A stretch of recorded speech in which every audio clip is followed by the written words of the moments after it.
بسم الله الرحمن الرحیم سوره ملک شروع میشه. اینجا بیده الملک آمد، از خاطر کل سوره را به نام ملک یاد میکنه. ملک به خاطر این سوره میمانه که ملکیت برکت در پیش الله هست.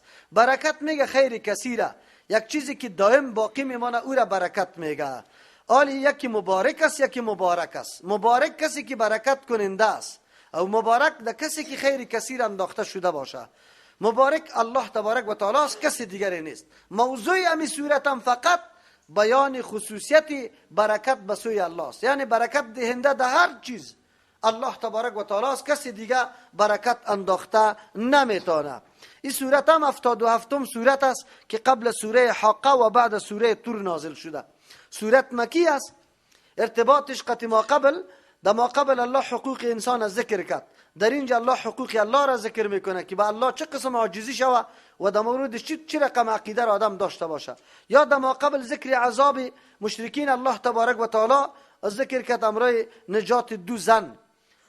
در اینجا الله سبب اینمی فرق ذکر میکنه که چرا یک طایفه در جنت میره، دیگه طایفه در دوزخ میره. موضوع مرکزی شام برکت دهنده الله تبارک و تعالی است. همه نعمت‌ها را که مشاهده میکنید، در هر چیز که شما خیر کثیر میابه او را الله تبارک و تعالی داده و در این صفت هیچ کسی امرای الله شریک نیست. پس از او خاطر نسبت برکت از به طریق فاعلیت با هیچ کس کرده نمیتونیم که فلانی برکت انداخته دهی. بله مبارک است که الله ده او خیر کثیر انداخته باشه. باران الله دهش خیر کثیر انداخته، انواع گیاه ها و میوه ها میرویه. کعبه الله خیر کثیر دهش انداخته، سبب آمرزش گناه ها برای کلگیسته، جای قبول شدن دعاست. مثلا درخت زیتون برکت الله دهش انداخته، هم طعام است، هم برای چرب کردن است، هم برای دوا است. رقم فایده ها را داشت داره. قرآن مبارک است. چرا؟ قسم خیر کثیر در قرآن وجود داره. از او خاطر برکت کننده الله است او در چیزی که خیر کثیر است او را مبارک میگه، یعنی که در خیر کثیر انداخته شده باشه یا از این خیر به کسی برسه او مبارک شده میتونه. این صورت تنها نام نداره، به نام مانعه و منجیه و مجادله و واقعه و مناعه، بسیار نام‌ها را در این صورت مفسرین ذکر کرده. بسم الله الرحمن الرحیم شروع میکنیم به نام الله که بی اندازه مهربان نهایت رحم کننده است. تبارک الذی بیده الملک، برکت دهنده است او ذاتی که در اختیارش در ید بلا کیفش الملک کل پاچایی است. تبارک الذی، با برکت است او ذاتی که بیده در دست بلا کیفش، امو رقم که لایق شان الله است دستش، الملک کلی پاچایی و اختیارات است. و هو علی کل شیء قدیر، الله است که بالای تمام چیزا قدرت داره. پس در هر چیز که شما خیر کسی نمیبینی از جانب الله تبارک و تعالی است و الله قدرت داره که در بسیار چیزا الله خیر کسی را پیدا کنه بندازه. الذی، ذاتی که خلق الموت، پیدا کرده مرگ و الحیات، زندگی را، لیبلوکم، که شما را امتحان کنه، ایکم کدام شما احسن و عملا، بهتر است از نگاه عمل. اینجا بلا بمانه امتحان، معلوم کردن حقیقت شی واضح شود، حقیقت عمل شما واضح شود که آیا درست است یا نادرست است. الله خو علم داره سابق، لیکن در بیرون واضح شود که کیست که او احسن عمل میکنه کی نمیکنه. اول مسئله الله پیدا کرده مرگ امر عدمی است او خلق تعلق به امر وجودی میگیره نه عدمی. جوابی نمیسته. بعضی مردم میگه مراد از موت امون نطفه است، پس از او زنده کردن یعنی در بیرون آمدن انسان است در دنیا، از او خاطر او امر وجودی است. او از نطفه تعبیر به موت شده بود. اونجا پیش دیگه تیر کردیم که امتنا سنتین، ما را 2 مرتبه میراندی. یک مسئله مرگ و نمو بود.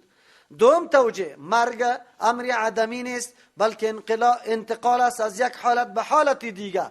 از همون خاطر در حدیث هم میاد که در روز قیامت مرگ به شکل یک گوسفند دنبه‌دار حاضر میکنه و بعد از او ذبح میکنه برای خوشحالی کی جنتیا و برای غم دوزخیا. معلوم شد که امر وجودی است.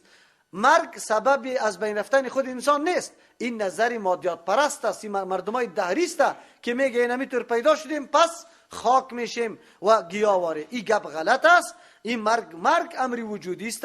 از یک دار در دار دیگه انتقال میکنی، از یک حالت در حالت دیگه انتقال میکنی. اینجا غرض و مقصد پیدایش مرگ و زندگی رو چی گردانیده؟ که کدامیتان عملی درست انجام میده. ما پیش گفتم که در بین این آیات ها هیچ تضاد نیست. الله معرفت الله سبب عبادت میشه، عبادت سبب امتحان میشه که حالی چی رقم عبادت انجام میدی. قرآن در اینجا میگه یکم احسن و عملا، کدامیتان بهتر عمل کننده است. معتبر به نزد الله کیفیت است، کیفیت که عمل چطور کیفیت داره، کثرت نیست. نمیگه که یکم اکثر و عملا، کدامیتان عملیتان زیاد است. از ما مطالبه احسن میکنه. دو نقطه را در اینجا در ذهنتان بگیری. یک نقطه که الله از ما مطالبه احسن میکنه، یک عمل است به وجه حسن هم انجام داده میشه، احسن هم انجام داده میشه. تو کوشش کو که به طریق احسن عمل انجام بده. چرا؟ الله از ما مطالبه احسن کرده. مومن تنها به اکتفا نکنه که برو این امر انجام دادم، نه، کوشش کو که احسن بسازی. ما در کل امور دنیای خود پشت احسن میگردیم نمیگردیم. لباس اگر در بازار میخری احسن، طعام میخری احسن، جای جور میکنی احسن، هر چیز احسن. عبادت الله رم با چه احسن انجام بدی. خب آلی دوم نکته، احسن کدام عمل است؟ احسن دو شرط داره که خالص عمل برای کی باشه؟ الله تبارک و تعالی. دوم عمل به نقشه کی باشه؟ اینیال شما گس کنی که احسن عمل کی میشه؟ مردمایی که بدعات کشیده از جان خود که هیچ در شریعت وجود نداره، او را عمل گفته میتونیم، حسن گفته میتونیم. یا عمل وجود داره خود تغییرات و تبدلات دیش آورده، تخصیص مکان کرده، زمان کرده، کیفیت کرده، مقدار کرده، قطعا او را عمل احسن گفته نمیتونیم. و هو العزیز الغفور، الله زبردست ذات است، این کارا را میتونه که مرگ و زندگی را پیدا کرده. الغفور و بخشنده است که الله تبارک و تعالی عمل احسن از ما مطالبه کرده، کمی و کاستی را الله اگر بخواه معاف میکنه. الذي خلق سبع سماوات، و ذاتی است که پیدا کرده 7 آسمان طباقا، طبقه به طبقه، یعنی بالا یکی دیگه، یا مانا یا مماثل یکی دیگه، موافق یکی دیگه در اندازه، یا دایی که در او هر چیز وجود داره. کل ازیره الله تبارک و تعالی پیدا کرده. ما ترى فی خلق الرحمن، نمیبینی تو دا فرینجی پروردگار ذاتی مهربان، من تفاوت اجن و تفاوت خلل، دی نقصان مشاهده نمی کنی. از او خاطر الله میگه فرجع البصر، نه یک مرتبه نه، فرجع باز بگردان البصر، نگاه خدا، نظری خدا. هل ترى من فتور، آیا تو میبینی کدام شگافه، کدام خلل و نقصان داسمان ها؟ ثم ارجع البصر، باز بگردان، نظری تکرتین، اینجا دو بار نیسته، برای تکثیر است، بار بگردان نظری تا. الله دعوت میده به انسان که انسان ما حولتی طور چیزا را الله پیدا کرده که مجرد تفکر دو بکنی، تو را وادار میسازه که حقیقتی تا معلوم کنی، الله را بشناسی و بعد از این حق الله را بشناسی بار نظر بکن. چرا؟ خاسئا ینقلب الیک البصر، باز میگرده نظریت خاسئا، ذلیل شده، رد شده، و هو حسیر، در حالی که مانده باشه، خسته شده باشه. یعنی هر قدر که نظر بندازی تو در این موجودات و کائنات الله، قطعا خلل مشاهده نمی کنی، یا به این طور یک اندازه دقیق حساب شده الله پیدا کرده که انسان حیران میمانه که چطور این نظام برقرار است. چرا؟ اگر خلل پیدا شود در آن واحد میبینی که دنیا گرد و ویران شده، لیکن نشده. وقتی که اینطور ذات است باید او ذات بشناسی، حقیش خودشه. ولقد زینا السماء الدنیا، یقینا ما مزین کردیم آسمانی که نزدیک است به ما و شما، بمصابیح، توسط چراغا، ستاره ها را که ما مشاهده میکنیم به مثل چراغ واره، در حالی که در این فضا الله واره در حرکت آورده، گردش میکنه. و جعلناها، گردانیدیم ستاره ها را رجوما للشیاطین، رانندگان برای شیطان ها که بالا میروه که خبرهای آسمانی را برای کاهنا بیاره. اونمو را الله تبارک و تعالی ستاره را معذف کرده که پشت شیطان بگیره. از همون خاطر ما و شما میبینیم که ستاره گاهی تیز حمله میکنه، شعله میده. و اعتدنا لهم عذاب السعیر، ما تیار کردیم برای طور یک شیاطین عذاب سعیره، یعنی عذاب خیلی آتش سوزانه. وللذین کفروا بربهم، برای کسانی که انکار میکنه از نظام الله، به پروردگار خود انکار میکنه، عذاب جهنم، عذاب جهنم است. و بئس المصیر، خیلی بد جای بازگشت است می جهنم. اذا القوا فیها در آن وقتی که انداخته میشوند در جهنم سمیع میشنوند لها برای جهنم شهیقا آوازی را مانند آواز خر نعوذ بالله یکی یا آواز هیبتناکه و هی تفور و همی جهنم جوش میزنه آواز جوش هم به انسان میرسه تکاد و قریب است تمیزو که بترقه بکفه من الغیظ از جوش خشم همی جهنم بکفه کلما القی فیها هرگاه که انداخته میشه در جهنم فوجون یک گروپ سألهم سوال میکنه خزنتها متصرفان دوزخ پیردارای دوزخ الم یاتکم نذیر آیا نامده بود براتان کسی که بیم میداد شما را از این عذاب قالو مردم جواب میده بلا چرانه قد جاءنا نذیر بر ما آمده بود اتر بیم دهنده که خیلی دلسوز و مهربان بود فکذبنا ما دروغ نسبتای دروغ به او کردیم و قلنا گفتیم ما نزل الله من شیء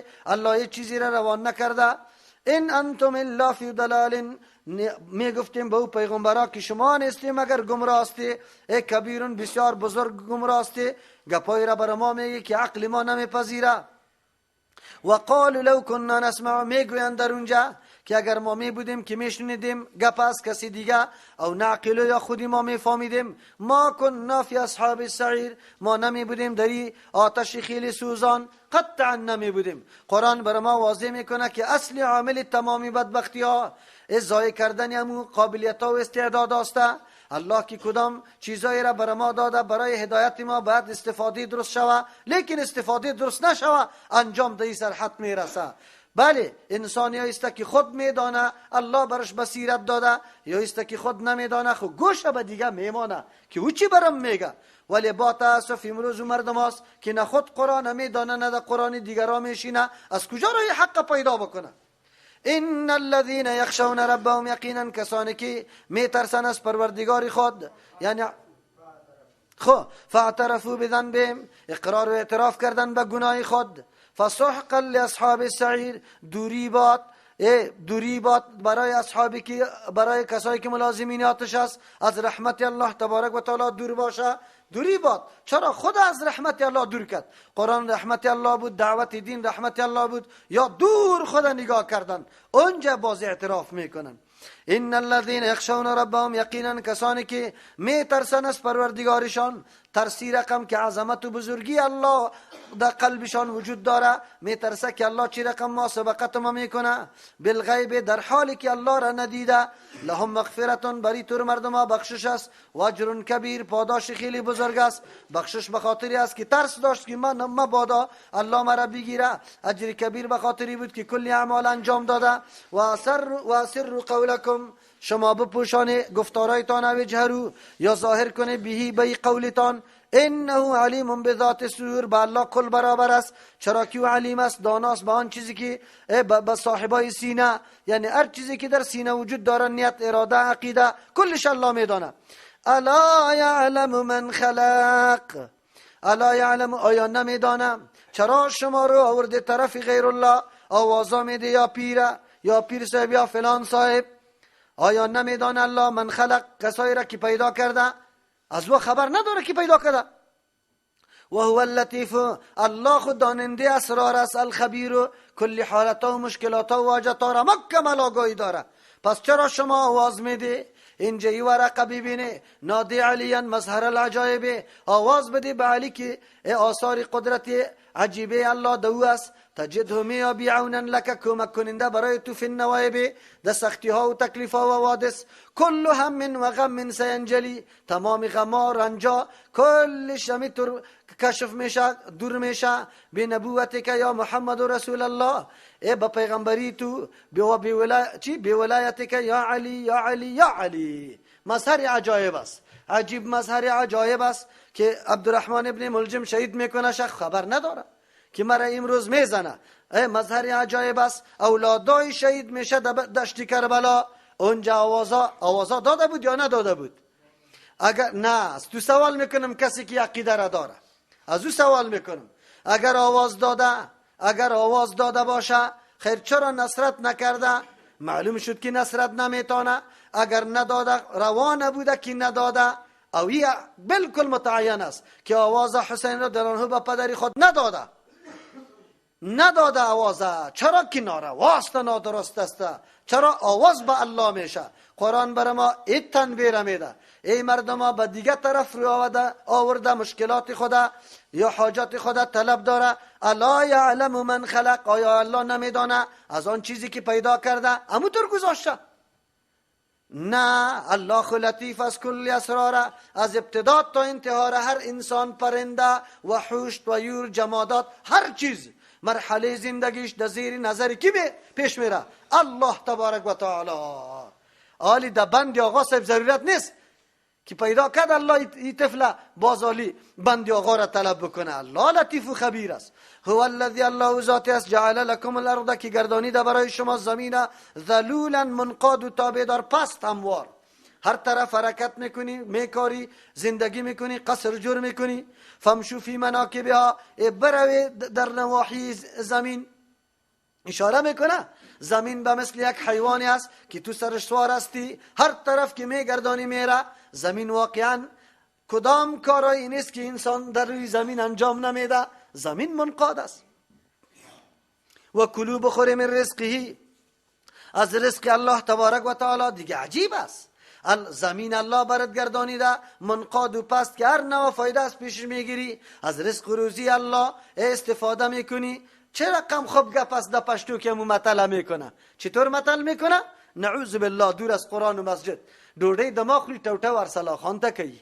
عجیب است، رزق الله را میخوره، پیدا الله کرده، لیکن نظره و نیازها را به دیگه کسا میکنه. عجیب گپ است، عبادت به دیگه کس میکنه، دعا را از دیگه کس طلب میکنه. و الیه النشور، خاص به سوی الله تبارک و تعالی جمع شدن است کل مخلوقات. الله سوال میکنه چقدر مرا ناتوان دیدی نعوذ بالله که مشکلی تا به دیگه کس آواز دادی؟ ما تو را نگفته بودم ادعونی استجب لکم، ادعونی از مطلب کنه اجابت میکنم؟ نگفته بودم براتون؟ ها؟ خود چرا دیگه طرف آواز میداده؟ امنتم من فی السماء، آیا ایمن شده از دو ذاتی که فی السماء، علی السماء، بالای آسمان هاست؟ مثل که علی العرش میگه، اینجا مولا مراد بالا است، هیچ تاویل هم ضرورت نداره. امور رقم که لایق شان الله است. از او ایمن شده به امن شدن. یخسف بكم الارض، که فرو ببره شما را، الارض در زمین، غرق بساز شما را. فاذا هی تمور، ناگهان زمین لرزش کنه که خب فرو بری، خب فرو بری. خو زمین الله اینطور پیدا کرد که میگردی و میکاری و هر چیز میکنی. اگر الله زمین بگه که نرم که خدا مثل آب باره، او بعد از او حرکت بدشه همینطور پایین بره، پایین بره، پایین بره، زندگی کده میتونه. امنتم من فی السماء، آیا به امن شده، به ایمن شده از او ذاتی که بالای آسمان هاست، یعنی فوق است از آسمان، امو رقم که لایق شانش است. یرسل علیکم، که بفرسته بالای شما، حاسبا سنگریزه ها را. فستعلمون کیف نذیر، زود است که بدانه شما چه قسم بود ترسانیدنی ما که شما را می ترسانیدم، چه رقم از ترسانیدنی ما، علی عذابی ما را ببینه. ولقد كذب الذين، یقینا نسبت دروغ کرده بود کسانی که من قبلهم پیش از یا بودن. فکیف کان نکیر، چه قسم بود عذاب ناشنایی ما، ناشنا گرفتن ما چطور بود؟ اولم یرو، آیا یا نمی بینن؟ خب ببینن که الله چی ذاتی است. الی الطیر، نمی بینن بسوی پرنده ها، فوقهم که بالای سر از یا، صافات، صف کشنده است. صافات دو معنا داره که قطار روان است، مثل قرنقوری واری که ما شما مرغاوی را میبینیم، یک تار میشه، یک صف میشه، یک. یا صافات که چه گشاینده است بالای خدا، و یقبضن، باز جمع کننده است بالای خدا. پرنده ها را میبینیم بازی بال میزن همینطور دوام به دوام، بازی بالای شوار حرکت میکنه، بازی یک دفعه واز میکنه، باز جمع میکنه. رقم پرنده ها را الله در آسمان پیدا کرده در فضا، با وصفی که قوه جاذبه زمین چقدر است و چرا بالا میشه و حرکت کرده میتونه. کی این طریقه را الله برش نشان داده غیر از الله؟ ما یمسکهن، نگاه نمیکنه یارا، الا الرحمن، با جز از ذاتی که رحمان است و مهربان ذات است، که طرز و طریقه پریدن برش یاد داده و نگاه میکنه با اونمو وزن دمو هوا. انه بكل شیء بصیر، الله به تمام چیزا بیناست. او پرنده که حرکت میکنه از کدام جای، میره و سفر در کدام جای، رزقش در کجا، چوچش در کجا، آشانش در کجا، الله او چیزا را فراموش نمیکنه. تو انسان فراموش میکنه در حاجات و مشکلاتت؟ ها؟ برای تربیت تو الله هیچ آگاه نیست که تو را کلان کنه؟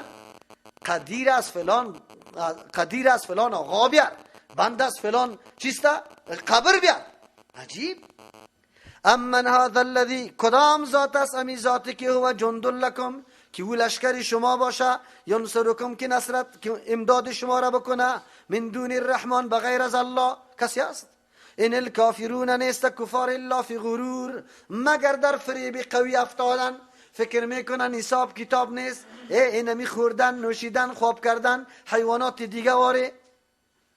امن هذا الذی، کیست همو کسی که یرزقکم شما را روزی بده، این امسک رزقه، اگر الله بند کرد رزقی خدا باران دیگه نبارید، بل لجو فی عتو و نفور، هیچ کسی هم نیسته بلکه لجو یا محکم پیوستن، فی عتو انده سرکشی و نفور انده نفرت، یک دم فرار میکنه از دلایل حق.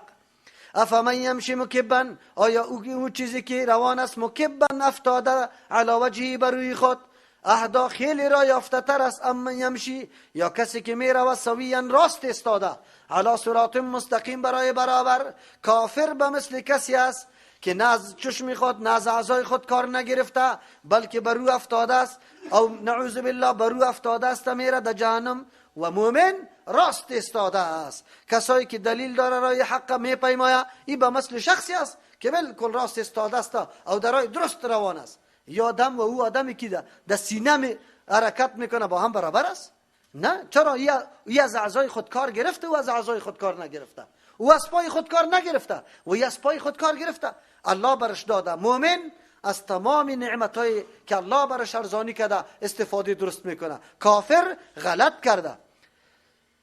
قل هو الذی، بگوی پیغمبر علیه السلام الله ذاتی است، انشأکم که اول هم شما را پیدا کرده، و جعل لکم السمع، بری شما گردانید قوت شنیدن، و الابصار قوت بینایی را، و الافئده قوت تفکر و تعقل، قلیلا ما تشکرون، یک کمکی شما شکرگزاری کنه، سپاس قدر و نعمت الله را خوب بکنه، از این خو استفاده بکنه. چه رقم شکرگزاری از این سه نعمت میشه؟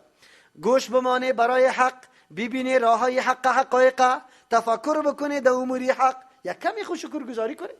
شکر امیره میگه. دوم ترجمه قلیلا ما تشکرون، قلیلا ما تشکرون، خیلی کم از شما تشکرونه، شکر گزار هستی. دیگه اکثریتتان این نعمت ها را نمیشناسه، اکثریت خلاف روان است، واقعا همونطور است.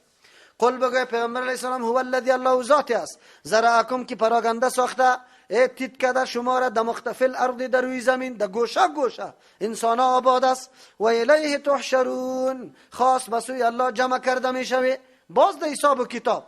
و یقولون، میگوین باز در این وقت کفار از دستی که نعوذ بالله گستاخ هستند، دلایل گوش نمیگیره. متا هذا الوعد، پیغمبرا کی واره میترسانیدن که عذاب الله آمدن است، قیامت میگفتی وعده کی است؟ ان کنتم صادقین، اگر شما راست میگی.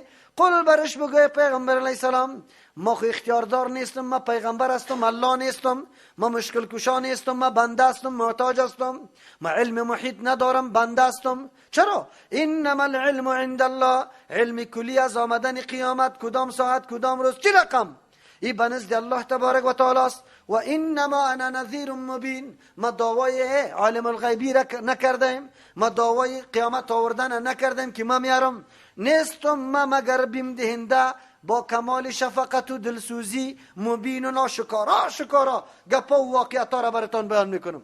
فلما رأوه زلفتا، هرگاه که دیدن امو عذاب موعود زلفتا نزدیک شده، سیئت وجوه الذین کفروا، زشت کرده شد، خراب شد، سیاه شد رویای کسانی که کفرو انکار میکردن از نظام الله. و قیل هذا الذی، برشان گفته شد ای امو عذاب بود کنتم بی تدعون، که شما بوده میطلبیدید که الله کی است این نجات بده خدا. قل ارائیتم، خبر بده مرا. خبر چرا بده؟ دلیلی را الله پیش میکنه که جواب از وجود خودت جوش کنه، خودت بفهمی، درک بکنی، سنجش کنی خطای خدا تو درک بکنی که وای وای واقعا همینطور است. قل ارایتم، بگو پیامبر علیه السلام خبر بده مرا، این هلکنی الله، اگر مرا هلاک ساخت الله تبارک و تعالی، و من معی، یا کسی که امرایم است، او رحمنا، یا الله سر مرا رحم بکنه، آیا کسی است؟ فمن یجیر الکافرین، کیست که پناه بده کافرها را من عذاب علیم؟ کی است؟ اینجا نمیگه که کس مرا پناه بده، میگه کفاری که آلی و حتما در عذاب علیم گرفتار میشه، کس کی وارا پناه بده؟ هست کسی؟ بزنن چرت بزنن هر طرف، آلی مجبور هستن که وجدانشان برش بگویه که غیر از الله دیگه کس نیست. قل هو الرحمن، بگو برشان تو که امو ذاتی که پناه میده، اگر ما را عزت میده، اگر ما را هلاک میکنه، ذاتی کیست؟ رحمان است. رحمان به خاطری است که سرکشی شما را می دست انتقام نگرفت، موقع داد براتون. او الله رحمان و مهربان است. آمنا به، ما ایمان به او آوردیم، و علیه توکلنا، کل امور خود سپردیم به او، خاص بالای از او توکل کردیم، اعتماد کردیم. اسبابی که برای ما داده او را استعمال میکنیم، لیکن اتکاب اسباب نمیکنیم. مؤثر حقیقی کی را میدانیم؟ برخلاف شما که شما تمام مقاصدتان، پیشرفت و ترقیتان همی اسباب و مادیات دنیا میدانه، از اصل مؤثر حقیقی آگان نیسته. فستعلمون، باز زود است که بدانه، من هو فی ضلال مبین، کیست در گمراهی خیلی آشکارا. اونجا باز حقیقت واضح میشه. قل، بگوی پیغمبر علیه السلام، رأیتم، خبر بدی مرا، این اصبح ماؤکم، اگر بگردد آبی شما غورا فرو رفته پایین، فمن یاتیکم، کیست که بیاره بریتان، بماء معین، با آبی که چشمزار روان باشه. ابی طبقات زمین تعالی را که کشف کرده، دو طبقه است. یک طبقه که زمین آب جذب میکنه، دیگه طبقه زیر است که او قطعا آب نمیمونه که پایین بره. آلی اگر الله او طبقه را همینطور نفوذ کننده برای آب جور میکرد که جذب میکرد، پدری کسی بود که آب آلی بالا بیاره؟ کسی هم نمیتونست. کیست آورده میتونه؟ یا این زمینه یک دم سخت میکرد که نفوذ نمیکرد، آب داشت جذب نمیشد، روی دنیا را یک دم چی میگرفت؟